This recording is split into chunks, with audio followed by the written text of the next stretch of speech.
दोस्तों नमस्कार, मैं पवन यादव आप सभी का सक्सेस सपोर्ट सिस्टम और सेपशॉप परिवार में दिल से स्वागत करता हूं। दोस्त मैं अलवर राजस्थान का रहने वाला हूं। सेपशॉप कंपनी में पिछले 10 साल से कार्यरत हूं। आज पूरे हिंदुस्तान में सेपशॉप कंपनी का परचम लहरा रहा है। आज मेरा नेटवर्क 54,000 को क्रॉस कर चुका है और पूरे हिंदुस्तान में काम हो रहा है। पिछले 10 सालों में इस व्यवसाय ने मुझे बहुत कुछ सिखाया है और बहुत कुछ दिया है। और आज मैं बताना चाहता हूं कि network marketing is the fastest growing business in the world, क्योंकि एक आम आदमी के लिए खास आदमी बनने का इससे अच्छा कोई दूसरा काम नहीं हो सकता। ट्रेडिशनल मार्केट में हमको बहुत सारा इन्वेस्टमेंट और बहुत नॉलेज लगती है, फिर भी कोई गारंटी नहीं है कि हम वहाँ पे सफल हो पाएँ। लेकिन यहाँ ऐसा कुछ नहीं है।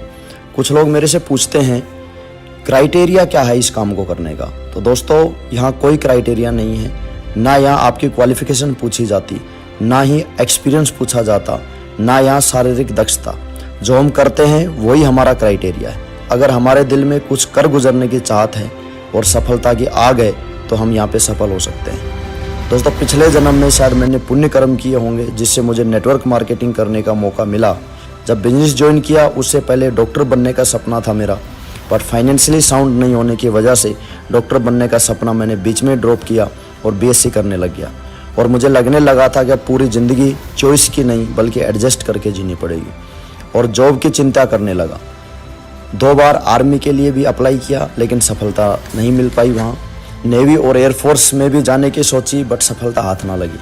दोस्तों जब मैंने नेटवर्क मार्केटिंग का नाम पहली बार सुना तो जाना तो मेरे सोए हुए सपने दोबारा जगने लगे। फिर एक बार लगा कि ऐसा संभव नहीं है, इतने कम टाइम में ये सब कैसे संभव है। बड़ी असमंजस की स्थिति पैदा हुई कि क्या करूं क्या ना करूं। दिल और दिमाग में लड़ाई शुरू हो गई। दिल बोलता था कर लो, लाइफ लग्जरी बन जाएगी, और दिमाग बोलता था ऐसे काम शायद चलते नहीं। मैं विश्वास ही नहीं कर पा रहा था ये सब संभव है।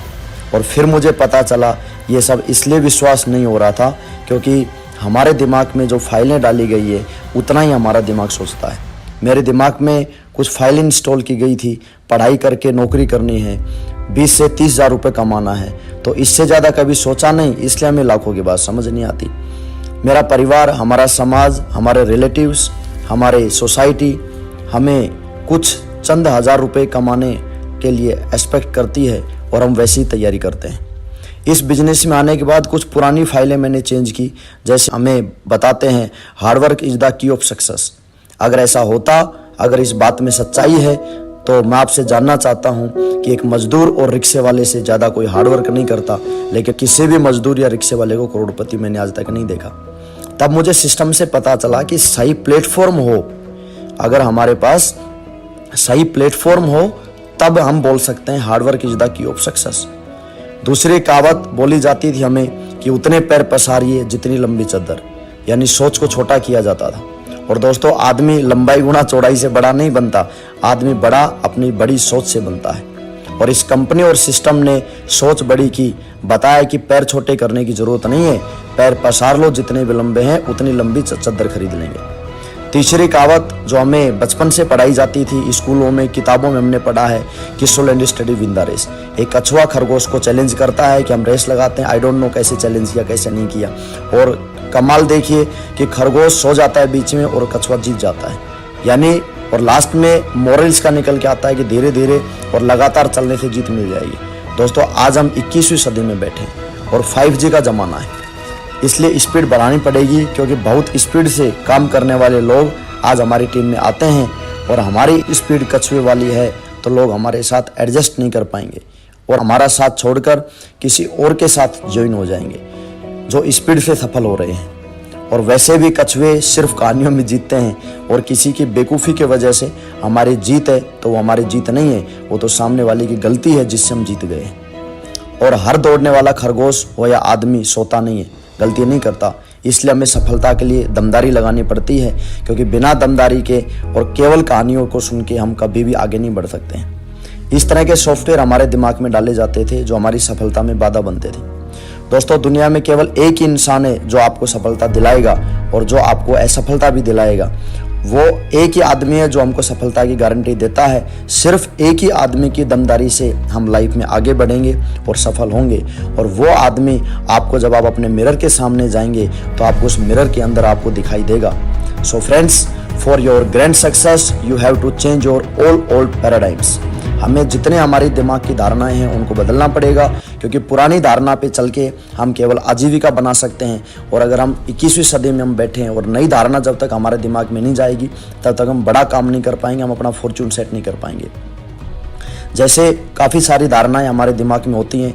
बहुत सारे लोग मेरे को मिलते हैं कि सर मैं तो कम पढ़ा लिखा हूँ, मेरे पास एक्सपीरियंस नहीं है, मैं तो बीमार रहता हूँ, मेरे साथ हमेशा अन्याय हुआ है, God is not fair to me, मैं तो गलत घर में पैदा हो गया, मैं तो गरीबी में पैदा हो गया।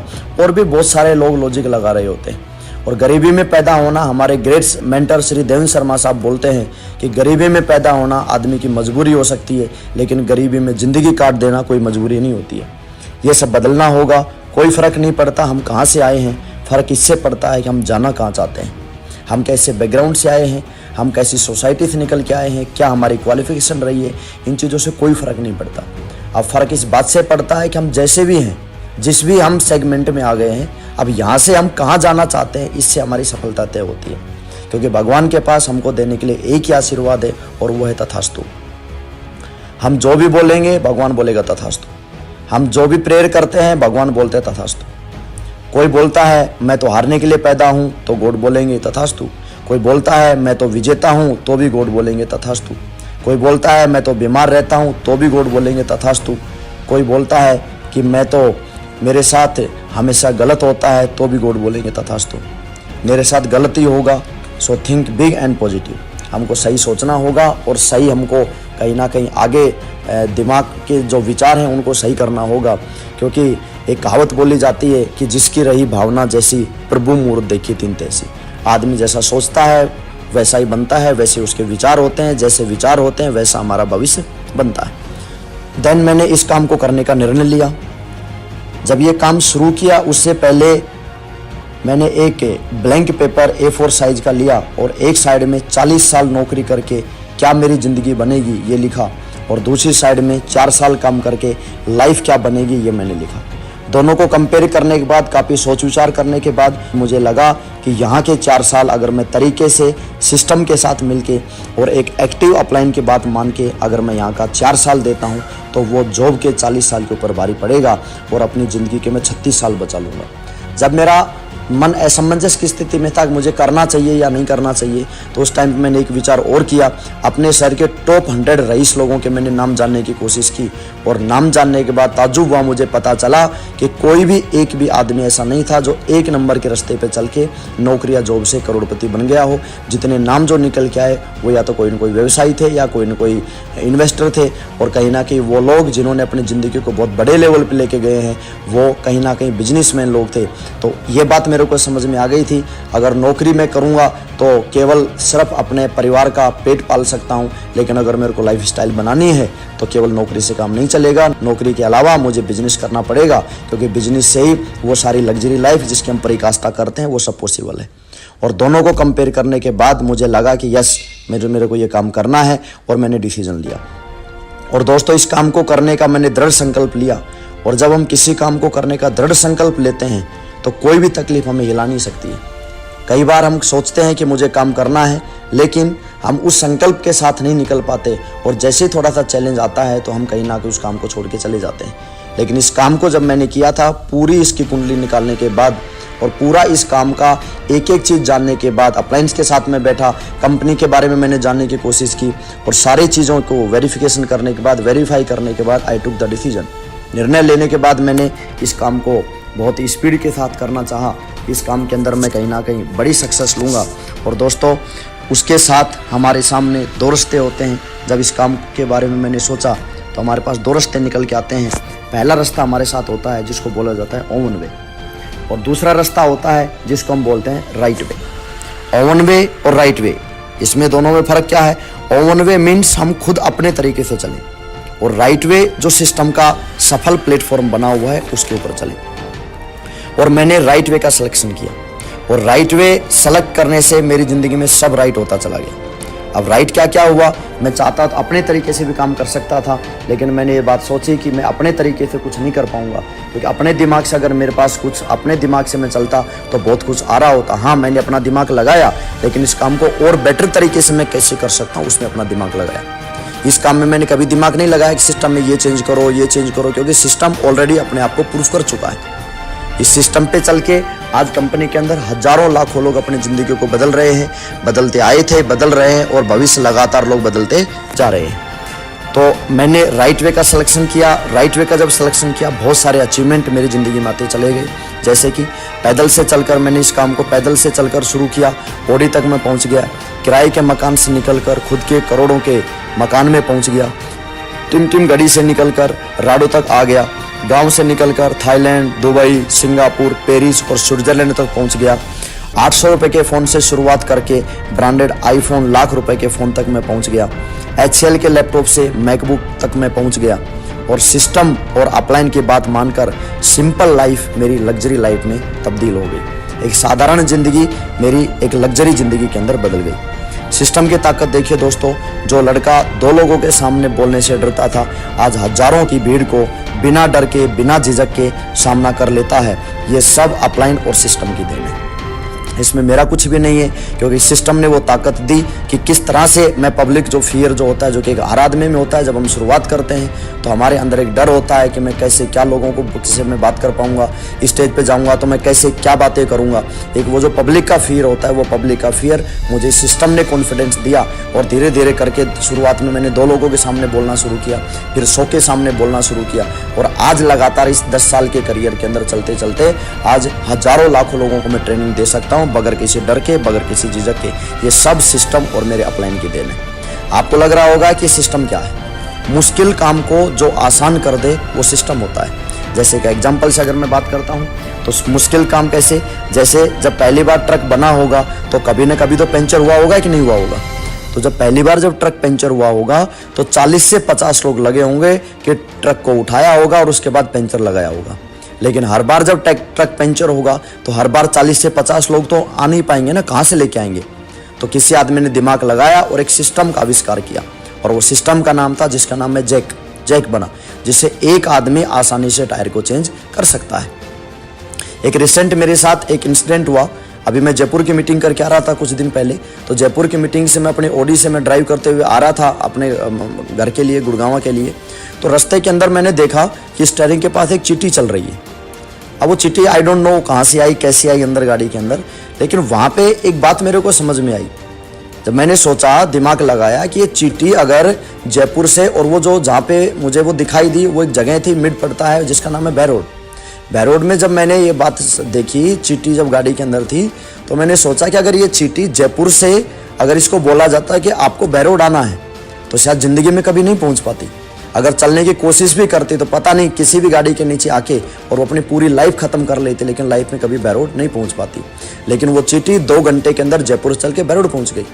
तो ताकत एक्चुअल में चींटी में नहीं है, ताकत क्या है कि उसने एक सिस्टम में वो चींटी सवार हो गई, और सिस्टम में जैसे वो चींटी सवार हुई तो उसको केवल 2 घंटे का समय लगा कि 150 किलोमीटर 2 घंटे के अंदर उसने तय कर लिया। उसी तरह से ये सिस्टम की ताकत है। कुछ बातें जो हमको डायमंड बनने के लिए फॉलो करनी पड़ती हैं, जो कि मैंने की हैं, वो मैं आज आपको बताना चाहता हूं, ताकि उन बातों को फॉलो करके आप भी लाइफ के अंदर सफल हो सकते हैं, आप भी अपनी ज़िंदगी के अंदर आगे बढ़ सकते हैं। सबसे पहले हमको इस बात का विश्वास होना चाहिए कि मैं डायमंड बन सकता हूँ। बहुत सारे लोगों का ज्वाइनिंग होने के बाद विश्वास नहीं होता कि हाँ मैं कर सकता हूँ। उनको खुद पे डाउट रहता है कि नहीं मैं कर पाऊंगा कि नहीं कर पाऊंगा, मेरे से होगा कि नहीं होगा। इस तरह के डाउट्स काफ़ी हमारे दिमाग में होते हैं, क्योंकि हम अपनी एनर्जी का पूरा दोहन तभी कर सकते हैं जब हमको विश्वास होगा। क्योंकि दुनिया में कोई भी काम ऐसा नहीं है जो हम नहीं कर सकते हैं, और जो काम पहले हो चुका है वो काम तो हम डेफिनेटली कर सकते हैं। और बताइए, सेफ शॉप में इतने सारे डायमंड्स बन चुके हैं, तो हम भी बन सकते हैं। इस बात का अटूट विश्वास हमें होना चाहिए, क्योंकि एक टापू पे अगर एक पेड़ लग सकता है तो आप इस बात का विश्वास कीजिएगा कि उस टापू पे 500 पेड़ भी लग सकते हैं। तो जब इस कंपनी के अंदर एक आदमी सफल हो सकता है तो इसका मतलब हम भी सफल हो सकते हैं, बशर्ते इस बात का अटूट विश्वास अगर हमको है। अगर हम डाउट करने की स्थिति में नहीं है, हम अपने ऊपर विश्वास कर सकते हैं, हम लगातार चलने का वादा कर सकते हैं, तो डेफिनेटली डायमंडशिप हमको पक्का मिलती है। दूसरा काम, विश्वास करने के साथ साथ मैंने इस काम को सबसे पहले प्राथमिकता पर रखा। हमको फर्स्ट प्रायोरिटी पर इस काम को रखना होता है। मान लो आपके हाथ में, एक एग्जांपल से मैं आपको बताना चाहता हूँ कि मान लेते हैं हाथ में एक हमारे 2000 का नोट है और 20 नोट हमारे पास 100 के हैं। हवा के एक झोंका आता है और सारे नोट उड़ जाते हैं। तो मैं आपसे पूछना चाहता हूँ, हम सबसे पहले कौन से नोट को पकड़ने की कोशिश करेंगे? अब आप बोलेंगे ये तो कॉमन सेंस है कि हम 2000 वाला नोट पकड़ेंगे। क्यों? क्योंकि वो अकेला नोट बाकी सबके बराबर है। लेकिन अब मेरा क्वेश्चन आपसे ये है कि क्या असल ज़िंदगी में हम कौन से नोट को पकड़ रहे हैं?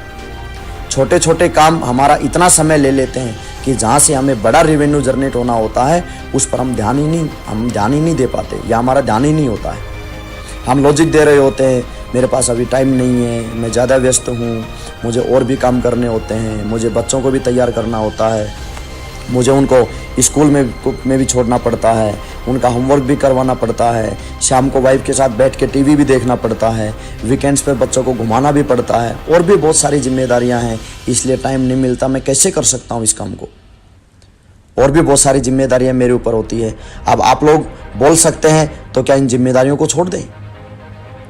जब मेरे मन में ये सब सवाल उठते थे तो मेरा मन एक ही जवाब देता था कि अगर ये सारी जिम्मेदारियां जरूरी होती है, करनी होती हैं, लेकिन अगर मैं आर्मी में होता तो क्या ये सब काम होते कि नहीं होते? तो जवाब मिलता था बिल्कुल होते।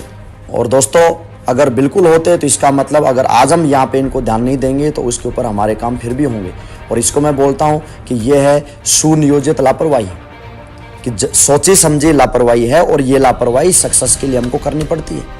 कई बार हम ऐसा भी करते हैं, हर आदमी को खुश करने के चक्कर में रहते हैं, सारे काम मैं खुद करूंगा, हर आदमी, मेरे से कोई आदमी दुखी नहीं होना चाहिए, हर आदमी को मैं खुश रखूंगा। तो दोस्तों, एक बात मैंने एक बुक के अंदर पढ़ी थी और उस बुक का नाम था आपकी ज़िंदगी 1 मिनट में बदल सकती है। उस बुक में राइटर विली जोली साहब ने बोला कि सफलता का तो मुझे पता नहीं है कि सफल आप कैसे होंगे या नहीं होंगे, लेकिन असफलता की मैं आपको गारंटी देता हूँ कि असफल आप कब होंगे? अगर आप में हर आदमी को खुश करने की अगर आप में आदत है तो ये पक्का है कि आप सफल हो या नहीं हो, लेकिन असफल आप जरूर होंगे। तो दोस्तों, जेल से निकलना है तो सुरंग बनानी पड़ेगी, और मैंने बिना कंडीशन लगाए इस काम में मैं जुट गया, क्योंकि सिस्टम की ट्रेनिंग ने सिखाया था लाइफ में मैजिक चाहिए तो लॉजिक लगाना बंद करना पड़ेगा, और अगर लॉजिक लगाया तो जिंदगी में कभी मैजिक नहीं हो पाएगा। दोस्तों, अगला काम हमने पूरी ताकत लगानी होगी इस काम को डेवलप करने में, क्योंकि खेल सारा एनर्जी का है। दुनिया में जहाँ एनर्जी लगती है वहाँ रिजल्ट आते हैं, चाहे जगह गलत हो या सही हो, एनर्जी का रिजल्ट जरूर आएगा। कुछ लोग जब अपलाइन या डाउनलाइन के साथ होते हैं तब फुली एनर्जेटिक होते हैं, जो उसमें बातें करते हैं, लेकिन जब अकेले अपने साथ होते हैं तब डाउट करते हैं, क्या मैं सच में डायमंड बन पाऊंगा? मेरे दोस्तों, जब आप खुद अपने आप से बात करते हैं वो एनर्जी लेवल हमेशा काम करता है, हमेशा काम करता है वो एनर्जी लेवल। तो मैं हमेशा खुद के साथ पॉजिटिव और दमदारी वाली बातें करता था, परिस्थिति चाहे मेरे फेवर में हो या नहीं हो। कभी भी मैंने अपने आप से हल्की बातें नहीं करी। कभी भी जब मैं अकेला बैठता था, कई बार जब रिजल्ट नहीं आता था, कई बार जब फील्ड के अंदर परेशानी होती थी, तो सिंगल ए डे, एक भी दिन मेरे दिमाग में कभी ये बात नहीं आई कि मैं कर पाऊंगा कि नहीं कर पाऊंगा। क्योंकि जब मैं अपने साथ बात करता हूँ, वो एनर्जी लेवल अगर मेरा लो है तो बाहर में कितनी भी एनर्जी दिखा लूँ तो वो कभी भी कामयाब नहीं होती। हमेशा एनर्जी लेवल कामयाब होती है जब हम अपने आप के साथ बात करते हैं, और उस समय पे हमारे वर्ड वोकेबुलरी क्या होती है, हमारे शब्द क्या होते हैं, हमारी एनर्जी क्या होती है, वो हमको सक्सेस की तरफ लेके जाती है। अगला काम, जब हम फील्ड में निकलते हैं तो सबसे बड़े चैलेंज उस समय आते हैं, क्योंकि अभी तक की तो बातें सिर्फ हम तक सीमित होती हैं, लेकिन अब जो मैं आपको बात बताने वाला हूँ, अब जो मैं आपसे बात करने वाला हूँ, वो फील्ड की है, और वो है लोगों के द्वारा कही गई बातें। लोग जब हम फील्ड में उतरते हैं तो बहुत सारे लोग मजाक उड़ाते हैं, लोग तरह तरह के नाम हमारे निकाल लेते हैं। कोई हमको करोड़पति बोलता है, तो कोई पागल, तो कोई लुटेरा, तो कोई डायमंड साहब जी बोलता है। ये सब आपके साथ भी हो रहा होगा। दोस्तों, कोई दोस्त बोलता है ये कोई काम करने का है, जब हम दोस्त को बताएंगे तो दोस्त बोलता है कि ये काम कोई काम करने का है क्या? जिस पर आप अटूट विश्वास के साथ गए थे वही मना कर देता है, फ़ोन उठाना बंद कर देता है और मिलना बंद कर देता है। फिर हमें मुकेश के दर्द भरे गाने याद आते हैं, दोस्त दोस्त ना रहा, यार यार ना रहा। अब आपको हंसी आ रही होगी, हाँ ऐसा तो होता है, लेकिन पवन यादव जी को कैसे पता हमारे बारे में कि जब हमारे बारे में ये सब होता है? तो दोस्तों, मैं आपको बताना चाहता हूँ, जब हमारी और आपकी कंपनी एक है, हमारी आपकी मंजिल एक है, हमारा और आपका रास्ता एक है, तो चैलेंज भी एक जैसे होंगे कि नहीं होंगे? और सास भी तो कभी बहू थी। तो ये सारी चीज़ें जो आज हमारे साथ हो रही हैं, ये किसी न किसी समय जब हमने काम शुरू किया, ये सारे चैलेंज हमारे साथ आए थे। फिर मुझे कई बार ऐसा लगने लगा था कि एरिया में प्रॉब्लम है। मुझे लगता था कि जहाँ मैं काम कर रहा हूँ यहाँ के लोग ही ऐसे हैं, इस एरिया में प्रॉब्लम है। तो मैंने एरिया बदलना चाहा, मैंने एरिया बदल के काम करके देखा।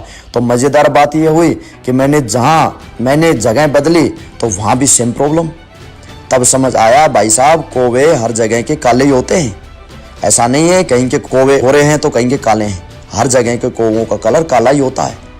गांव में प्लान बताता था तो लोग बोलते थे ये काम शहर में चलता है, शहर में प्लान बताता था तो लोग बोलते थे ये काम गांव में चलता है। तब सिस्टम की ट्रेनिंग ने बताया ये काम दोस्तों ना गांव में चलता है, ना शहर में चलता है, ना गली में चलता है, ना मोहल्ले में चलता है, ना ही ढानी में चलता है। ये काम तो वहाँ चलता है जहाँ ड्रीमर रहते हैं, जहाँ जहाँ सपने देखने वाले रहते हैं, वहाँ ये काम केवल चलेगा ही नहीं बल्कि उड़ेगा। एक दिन मैं बैठकर सोच रहा था कि नेटवर्क मार्केटिंग में लोगों को फ्यूचर दिखता क्यों नहीं है, क्यों लोग टांग खिंचाई करते हैं, लेग पुलिंग करते हैं। तो कुछ जवाब मुझे मिले काफ़ी सारी बुक्स रीड करने के बाद। नेटवर्क मार्केटिंग एक्चुअल में इसलिए लोगों को अपना भविष्य नहीं दिखाई देता कि नेटवर्क मार्केटिंग जो ये काम जो हम और आप लोग कर रहे हैं, एक्चुअल में ये काम भौतिक ना हो के व्यवहारिक है। इसको खुली आंखों से नहीं देख सकते, इसको सिर्फ फील कर सकते हैं। और फील करने के लिए इसमें काम करना पड़ता है और लोग इसमें काम नहीं करते और वैसे ही अपने आप में इसके दिमाग में धारणाएं बना लेते हैं कि उस आदमी ने किया वो फेल हो गया, उसने किया वो फेल हो गया, उसने किया वो फेल हो गया। और ऐसा कुछ होता नहीं है। और फील करने से इसमें काम करना पड़ेगा और जब हम काम करेंगे तो एक्चुअल में पता चलता है कि ये काम हमको किस बुलंदियों तक और किस ऊंचाइयों तक हमको लेके जा सकता है। लाइक पुलिंग लोग इसलिए भी करते हैं क्योंकि लोग आज के समय में अपने दुख से दुखी नहीं है बल्कि आपके सुख से ज़्यादा दुखी है। आज लोगों को तकलीफ ये नहीं है कि उनके घर में क्या हो रहा है क्या नहीं हो रहा, बल्कि तकलीफ इस बात की है कि आपके साथ इतना अच्छा कैसे हो रहा है। जैसे अमेरिका में लाइट चली जाए तो लोग पावर हाउस में कॉल करते हैं कि लाइट को क्या हुआ। जापान में लाइट चली जाए तो लोग फ्यूज चेक करते हैं कि कहीं फ्यूज तो खराब नहीं हो गया। लेकिन इंडिया में लाइट चली जाए तो आदमी पड़ोसी के झांक के देखता है इसकी गई कि नहीं गई। अगर इसकी गई तो बिल्कुल सही है, अगर इसकी आ रही है तो टेंशन शुरू कि मेरे घर की लाइट कैसे चलेगी और इसके घर की लाइट क्यों नहीं गई। और 50% टेंशन हम दूसरे को देख के ले लेते हैं। जैसे एक लेडी मार्केट में जा रही होती है और दूसरी लेडी को देख लिया तो बोलते हैं इसकी साड़ी का कलर मेरी साड़ी के कलर से अच्छा कैसे। लो जी हो गई टेंशन। एक आदमी जाके देखता है इसकी कार मेरी कार से बड़ी कैसे। लो जी हो गई टेंशन। कुछ टेंशन हमारी खुद की होती है लेकिन ज़्यादातर टेंशन हम दूसरों को देख के लेते हैं। इसके पास मेरे से ज़्यादा नहीं आना चाहिए, इसका बैंक बैलेंस मेरे से ज़्यादा नहीं होना चाहिए। ये सारी की सारी चीज़ें हम सोचते हैं। जैसे 3 इडियट्स में बोलते हैं कि दोस्त फेल हो जाए तो दुख होता है, लेकिन दोस्त के नंबर अपने से ज़्यादा आ जाएं तो ज़्यादा दुख होता है। एक कहानी मैं आपको बताना चाहता हूँ। एक बार एक गांव के अंदर 100 परिवारों का गांव था, 100 घर का गांव था। और उस गांव का एक आदमी दिल्ली में आ जाता है और दिल्ली में देखता है कि वहाँ पे एक लालटन खरीद के लेके जाता है क्योंकि उस गाँव में लाइट की किल्लत थी, लाइट आती नहीं थी। तो वो बंदा लाइट लेके जाता है गाँव में, तो बाकी सारे लोग 99 घर में अंधेरा है और उस एक घर के अंदर रोशनी चल रही है। अब 99 लोगों के पास 2 ऑप्शन निकल के आते हैं। पहला ऑप्शन होता है कि 99 के 99 लोग दिल्ली आए और अपने घर के लिए लालटेन लेके चले जाएं। लेकिन दूसरा एक और ऑप्शन है जो कि आसान है कि 99 लोग मिल जाएं और मिलके एक की लालटेन बुझा दें। तो रास्ता आसान कौन सा है? रास्ता आसान है कि 99 लोग दिल्ली आए वो मुश्किल है, लेकिन 99 लोग मिलके एक की बुझा दें वो आसान रास्ता है। और ज़्यादातर लोग आसान रास्ते को चुनते हैं। सेम वही हमारे साथ होता है कि जब हम काम करना शुरू करते हैं, जब हमारे पास कुछ पैसा आना शुरू होता है तो बाकी जितने लोग हैं वो हमारी लालटेन बुझाने के चक्कर में लग जाते हैं। बहुत सारे चैलेंज हमारे सामने आते हैं। कई बार हमारा भी मन करता है कि ये सब काम छोड़ के हम भी भीड़ में शामिल हो जाएं, ये सारा काम छोड़ के हम भी वही जॉब कर लें, वही नौकरी कर लें, भीड़ का एक हिस्सा बन जाएं। लेकिन दोस्तों आज मैं आपको बताना चाहता हूँ कि भीड़ के हिस्से हम बिल्कुल बन सकते हैं। बहुत आसान है ये रास्ता, लेकिन मैं आपको बताना चाहता हूँ भीड़ हमको हौसला तो दे सकती है लेकिन पहचान छीन लेती है। भीड़ केवल हमको हौसला देगी, पहचान हमेशा छीन लेगी। और ज़रूरी नहीं कि जहाँ भीड़ जा रही है वो बिल्कुल सही जगह जा रही है या वो रास्ता बिल्कुल सही हो, ये कोई ज़रूरी नहीं है। भीड़ की बात मानेंगे तो पहचान बुरा मान जाएगी। समस्या देना लोगों के हाथ में है और उनसे निकलना हमारे हाथ में है। समस्या लोग देंगे, ऐसा हो ही नहीं सकता है कि हम एक बड़ी सक्सेस को लेकर निकल रहे हैं, एक बड़े मिशन के साथ हम उतर रहे हैं और चैलेंज नहीं आए, ऐसा तो हो ही नहीं सकता है। हर सफलता में चैलेंज आते हैं क्योंकि challenge is the part of life और उनसे बाहर निकलना आर्ट ऑफ लाइफ। और ये आर्ट हमें मीटिंग्स ट्रेनिंग्स में सीखने को मिलती हैं, इसलिए हमें कभी भी कोई मीटिंग या सेमिनार को नहीं छोड़ना चाहिए। मैंने हमेशा सिस्टम की मीटिंग्स को अटेंड किया क्योंकि दुनिया का कोई भी बिजनेस, चाहे वो छोटी सी पान की दुकान हो या कितना भी बड़ा व्यवसाय हो, हमें सीखना पड़ता है दोस्तों। और हम तो एक आईडी पे 28 लाख रुपए महीना कमाने की अपॉर्चुनिटी में है, तो इस काम को सीखना पड़ेगा, क्योंकि बिना सीखे ये काम चलेगा नहीं। एक बार क्या हुआ, एक आदमी मेले में जाता है और मेले के अंदर एक बंदे को एक आदमी बांसुरी बेच रहा था और बांसुरी को बजा के दिखा रहा था और बांसुरी से मस्त गाना बज रहा था और अच्छे से उस आदमी को बांसुरी बजानी आती थी और अच्छा गाना वो बांसुरी से बजा रहा था। तो एक आदमी ने उसको देख के मोटिवेट हो गया। मोटिवेट होकर उसने क्या किया, उस बांसुरी को खरीद लिया और खरीद के घर जैसे ही आता है, घर सारे घर वालों को इकट्ठा करके बोलता है कि आओ मैं आप लोगों को मैजिक दिखाता हूँ। और जैसे उसने बांसुरी बजाना शुरू किया तो गाने के बजाय उसमें से फूंक निकलने लगी। फिर उसने दोबारा ट्राई किया, तो दोबारा भी जब उसने ट्राई किया तो फिर गाना नहीं निकला, गाने के बजाय फूंक निकली। फिर उस बंदे ने ब्लेम किया उस आदमी को कि उस बांसुरी वाले ने शायद बांसुरी बदल दी लगती है। घर वालों को बोल रहा है कि उस बांसुरी वाले ने बांसुरी बदल दी, ये वो बांसुरी है ही नहीं जिस बांसुरी को देख के मैंने बांसुरी खरीदने का डिसीजन लिया था। लेकिन मैं आपसे जानना चाहता हूँ, क्या प्रॉब्लम बांसुरी में है या प्रॉब्लम बजाने में है? तो आपका जवाब होगा कि प्रॉब्लम जो है वो बजाने में है, क्योंकि जब तक हमको बांसुरी बजाना नहीं आएगा तब तक हम कितनी भी उच्च दर्जे की हमको बांसुरी खरीद लें, तब तक वो बांसुरी बजेगी नहीं। तो मीन्स बिजनेस कोई भी हो, चाहे छोटे से छोटे बिजनेस को लगा लो, चाहे बड़े से बड़ा बिजनेस हो, हर काम को सीखना पड़ता है। चाहे वो काम पान लगाने के दुकान हो और चाहे वो कितने भी बड़ा बिजनेस हो दुनिया का, हर काम को कहीं ना कहीं सीखना पड़ता है। कई बार हम ये सोचकर दमदारी लगाना बंद कर देते हैं कि लोग क्या सोचेंगे। हम करना चाहते हैं और करते करते कई बार हमारे दिमाग में ये बात आके क्वेश्चन आ जाता है कि लोग क्या सोचेंगे। तो बताइए मुझे, लोग क्या सोचेंगे? ये भी हम ही सोचेंगे तो फिर लोग क्या सोचेंगे? हम काम करने का बीड़ा उठाते हैं तो लोगों को सोचने का बीड़ा उठाने दो। हमको काम करने का बीड़ा उठाना चाहिए और लोगों को सोचने का बीड़ा उठाने दो। लेकिन तकलीफ क्या है, काम भी हम ही करें और लोग क्या सोचेंगे ये भी हम ही सोचें।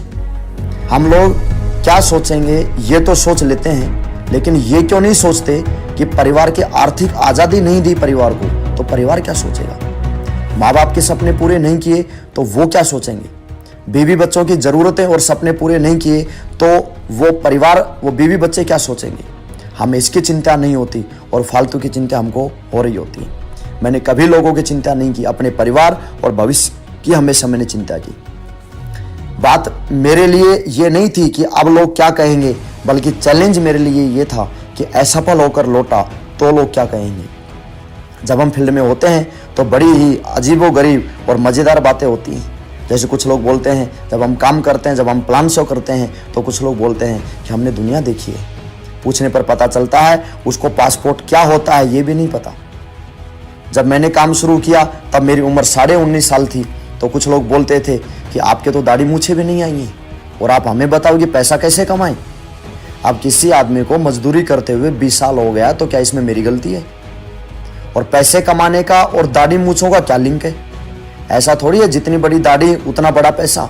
दाढ़ी मूछें हैं या कोई मनी प्लांट है? कुछ लोग बोलेंगे ये सर के जो बाल हैं ये ऐसे ही सफ़ेद नहीं हुए हैं धूप में। तो दोस्तों इसमें मेरी क्या गलती है? मुझे बताइए, जब लोग मोरिंगा नहीं खाएंगे और प्रोटीन की कमी होगी तो बाल तो सफ़ेद होंगे ही और उड़ेंगे भी। तो इसके लिए अपनी कंपनी का मोरिंगा खाओ और बाल और फेस चमकेगा, उधर बैंक बैलेंस चमकेगा। और ये फ्री के सलाहगीर भी ज़्यादातर वही लोग देते हैं जो ज़िंदगी में ना कभी कुछ किया है और ना कभी कुछ कर पाएंगे, ना कर रहे हैं, वो लोग हमको सलाह देते हैं। और पवन यादव ने आज तक अपने सिस्टम और अपने मार्गदर्शक के अलावा किसी की नहीं सुनी, इसलिए आज मैं विनस हूँ। मैंने अपना सलाहगीर किसी भी राह चलते को नहीं बनाया, बल्कि एक सच्चे, ईमानदार, सफल, सुलझे हुए इंसान को बनाया। हमारी तकलीफ क्या है, हम हर राह चलते आदमी को अपना सलाहगीर मानकर अपनी ज़िंदगी को का स्टीयरिंग उसको थमा देते हैं और फिर वो जहाँ ले जाना चाहते हैं वहीं पे पहुँचते हैं। So choose a successful mentor और फिर बात मानना हमको शुरू करना पड़ेगा। चैलेंज में कुछ लोग, जब चैलेंज हमारे साथ आ रहे होते हैं तो चैलेंज में कुछ लोग दोस्तों बिखर जाते हैं, लेकिन कुछ लोग उस चैलेंज से निखर भी जाते हैं। बिखरते वो लोग हैं जो बीच रास्ते में काम को छोड़ देते हैं और निखरते वो लोग हैं जो लगातार चलते रहते हैं और हर तकलीफ को कहीं ना कहीं फेस कर रहे होते हैं।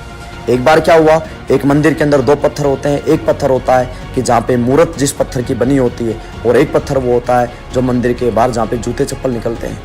तो एक दिन जिस पत्थर पे जूते चप्पल निकलते हैं वो पत्थर मूर्त वाले पत्थर के पास जाके रोने लग गया, आंसू बहाने लगा और उस मूर्त वाले पत्थर को बोलता है कि मेरे दोस्त, तेरी देख तूने क्या किस्मत पाई है, आपकी क्या किस्मत है, देखो कि आपके ऊपर हर रोज फूल मालाएं डलते हैं और मेरी बदकिस्मती देखिए कि मेरे ऊपर हर रोज जूते चप्पल पड़ते हैं।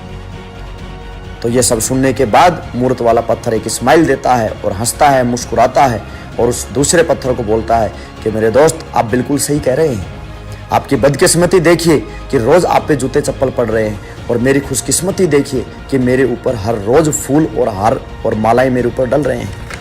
लेकिन शायद एक बात आप भूल गए जो मुझे आज भी याद है, और वो बात यह है कि जिस दिन मेरे को और आपको वो मूर्तिकार एक ही ट्रक के अंदर लोड करके हमको लेके आया था, एक ही गाड़ी में लोड करके लेके आया था, और सबसे पहले आपको उस मूर्तिकार ने कहीं ना कहीं मूर्त रूप देना चाहा, लेकिन जैसे उस मूर्तिकार ने एक छीनी हथौड़ी की चोट आपके ऊपर लगी और आपके ऊपर लगाई तो आप टूट के साइड हो गए थे। ये बात आपको शायद याद नहीं है, लेकिन मुझे अच्छे से याद है कि उस मूर्तिकार के जब उसने मुझे मौका दिया था मूर्त बनने का, तो उस मूर्तिकार की हर एक एक छीनी हथौड़ी की चोट मैंने सही है, और यही कारण है कि आज आपके ऊपर जूते चप्पल निकलते हैं और मेरे ऊपर फूल और हार मेरे ऊपर डलते हैं।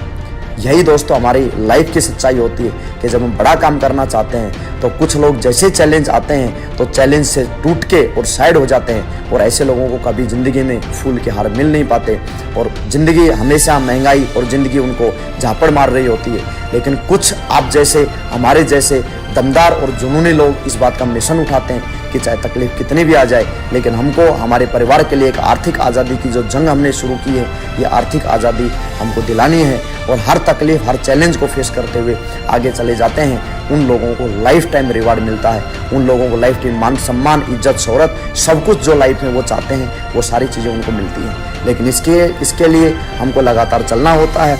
जो भी चैलेंज आते हैं उन चैलेंजों में बगैर रुके हमको अनकंडीशनली वहाँ पे हमको आगे निकलना होता है। एक बार क्या हुआ, एक बार एक बेटी अपने पिताजी के साथ गाड़ी के ड्राइव कर रही थी, बेटी गाड़ी चला रही थी, पिताजी उसके साइड में बैठे हुए थे। तो क्या हुआ, कुछ समय के बाद वो लोग आगे देखते हैं कि तूफान आ गया। जब तूफान आया तो उसकी बेटी अपने पिताजी को बोलती है, क्या पिताजी हमें गाड़ी रोक लेनी चाहिए? तो उसका पिताजी बोलता है कि नहीं बेटा, गाड़ी नहीं रोकना, आप लगातार गाड़ी चलाते रहो। कुछ समय थोड़ा सा आगे गए, तूफान की गति थोड़ा और तेज हो गई और वो लड़की देखती है कि साइड में बहुत सारे लोगों ने कार रोकी हुई है, और फिर वह क्वेश्चन करती है, क्या पिताजी अब मैं गाड़ी रोक सकती हूँ? तो उसके पिताजी ने जवाब दिया, नहीं बेटा, आप गाड़ी रोकिए नहीं, आप लगातार गाड़ी को चलाते रहिए। थोड़ा और आगे गए, तूफान थोड़ा और तेज हो जाता है, तो उस दौरान फिर वो लड़की अपने पिताजी को बोलती है, क्योंकि बहुत सारे लोगों को देखती है कि काफ़ी सारे लोग रास्ते में रुक गए हैं, तो वो बोलती है कि पिताजी देखिए काफ़ी सारे लोग रुक चुके हैं, तो हमको भी गाड़ी रोक लेनी चाहिए, अगर आप परमिशन दें तो मैं गाड़ी को साइड में लगा के और बाकी लोगों की तरह और एक सेफ मोड पे हम गाड़ी को साइड में लगा देते हैं। तो उसका पिताजी एक ही बात बोलता है, गाड़ी को रोकना नहीं है, आप लगातार गाड़ी चलाते रहिए।